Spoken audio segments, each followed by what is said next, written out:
When we picture the outlaws of the Wild West, we picture men, dusty coats, six-shooters, hard eyes under wide-brimmed hats. And for the most part, that picture is accurate. It was, after all, a man's world, at least on paper. But here's something that doesn't make it into most history books, most movies, most campfire stories. There were women out there too, not just wives waiting at home, not just school teachers and homesteaders, though those women were remarkable in their own right. I'm talking about women who rode with the gangs, who robbed stagecoaches, who outran possess, who, in a world that told them exactly what they were allowed to be, simply refused. Today we're telling three of their stories: a queen who was never royalty, a robber who became a sideshow attraction, and a woman whose entire identity remains, to this day, a mystery historians still argue about. These aren't fairy tales. They're not clean. They're not always flattering, but they're true. And honestly, that makes them better than any legend Hollywood could write. Let's ride. Chapter 1. Belle Starr, the Bandit Queen, 1848-1889. Her name was Myra Maybelle Shirley. Born in 1848 in Missouri, to a family that, believe it or not, was relatively well off. She was educated, classically educated, actually the kind of upbringing that included music lessons and proper schooling, the kind of childhood that, on paper, was supposed to lead somewhere very different from where her life ended up. Then the Civil War happened. Union soldiers attacked her family's home. Her brother joined guerrilla raiders to fight back and was killed by federal troops in 1864. Maybelle was 16. Think about that for a second. A 16-year-old girl watching her comfortable, educated life get torn apart by a war she had no say in, and watching her brother die for it. We talk about outlaws like they were born bad, but almost none of them were. Something happened first. Something always happens first. After the war, her family relocated to Texas, and it was there that Maybelle Shirley's life took the turn that would define her. She married a man named James Reed, and through Reed, she was introduced to a world of horse thieves, bootleggers, and outlaws, including, according to most accounts, members of the James Younger gang itself. Jesse James, the Younger brothers, names that by this point in our series, you already know. By the 1880s, she had remarried, this time to a Cherokee man named Sam Starr, and together they ran a ranch in what was then called Indian Territory, now Oklahoma, and that ranch became something of an open secret, a safe house for outlaws on the run, horse thieves, bootleggers, men hiding from the law. They all knew Belle Starr's ranch was a place they could lay low. She fed them, sheltered them, and by most accounts she ran that operation herself. In 1883, Belle and Sam were convicted of horse theft. She served 9 months in a federal prison in Detroit. She was arrested twice more after that, but never convicted again. Here's where the story gets interesting, because here's where the legend takes over from the woman. In 1889, just months after Belle Starr was shot dead, shot in the back near her home by an attacker who was never identified, a publisher named Richard K. Fox released a novel. Belle Starr, the Bandit Queen, or the female Jesse James. It was fiction, dramatized, exaggerated almost beyond recognition, and it became the version of Belle Starr that history remembered. This is the part of the story that genuinely gets me. Belle Starr didn't get to write her own ending. Someone else wrote it for her, for profit, the same year she died. The Bandit Queen nickname, the glamorous outlaw persona, built on a grave that was still fresh. We've talked on this channel before about how the Wild West's biggest legends were often invented by people who weren't even there. Belle Starr might be the clearest example of all. Was Belle Starr a criminal? Yes. Horse theft, harboring fugitives. That much is documented fact. Was she the glamorous, gun-blazing bandit queen of legend? That part is mostly fiction. The truth sits somewhere in between. A woman who lost everything young, found a community among outlaws because the rest of society had little use for a woman like her, and built a life on her own terms in a place where almost nobody else would have survived at all. Chapter 2. Pearl Hart, the Last Stagecoach Robber, 1871-1955. Our second story takes us to 1899, right at the very edge of the Wild West era, as it was closing for good. Pearl Hart was born in Ontario, Canada, around 1871, to a family that, like Belle Starr's, wasn't poor. She was actually sent to a fairly respectable boarding school as a girl, and then, as a teenager, she fell for a man, a gambler. They married, and he brought her to the United States. I want to pause here because Pearl Hart's early life follows a pattern you'll notice across almost every one of these stories. Every single woman in this video had a before, a version of their life that looked completely ordinary, even comfortable. Belle Starr had music lessons. Pearl Hart went to boarding school. These weren't desperate people born into crime. Something always shifted. A war, a bad marriage, a door that quietly closed and never opened again. I think that's worth remembering, not as an excuse, but as context. History rarely hands us villains.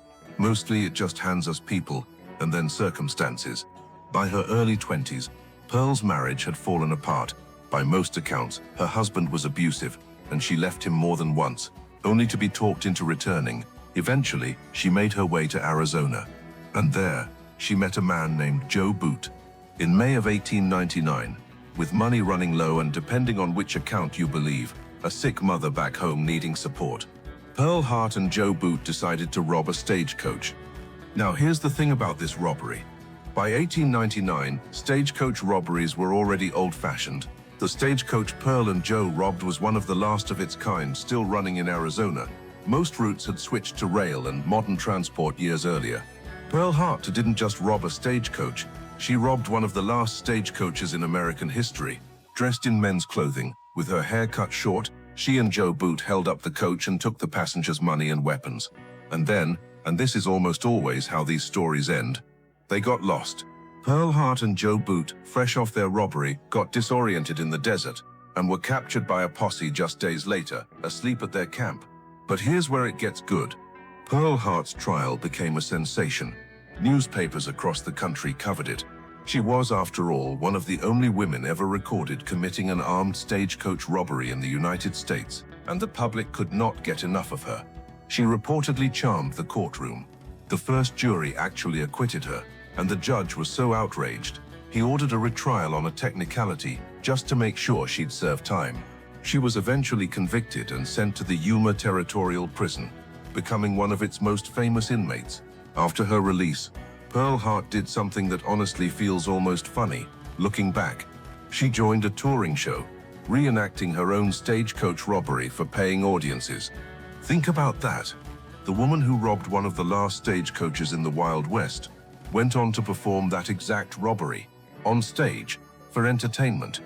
There's something almost beautiful about that, isn't there?